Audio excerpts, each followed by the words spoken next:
আবৃত্তি কৰিবলৈ লোৱা কবিতাটোৰ নাম হৈছে সাগৰ দেখিছা, কবি দেৱকান্ত বৰুৱা।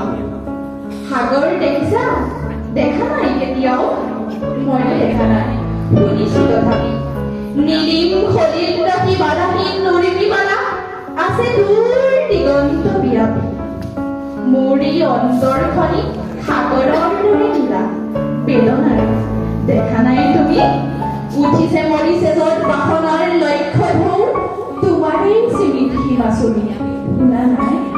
মোৰ সাগৰত তুমি শুনা নাই ধুমুহাৰ উদলা সংগীত?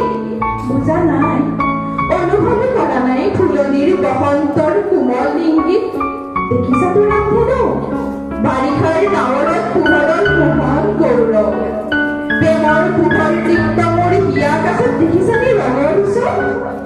মাছ নিশা সাৰ পাই শুনিছানে কেতিয়াবা কেতেকীৰ হিয়া ভগা মাত?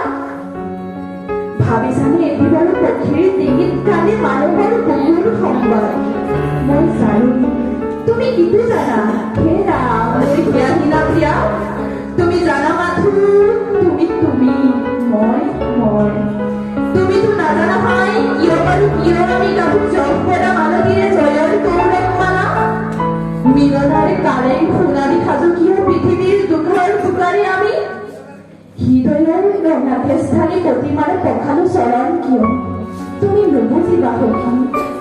কিন্তু বেদনাৰ ষষ্ঠীৰ প্ৰতিষ্ঠা কৰা দেৱী বিসৰ্জো আমি বিজয় আৰু বিফল সন্ধ্যা। সন্ধ্যা আহিছে নামি থ ফেৰা নালাগে জনাব চাগে দুটি নয়ন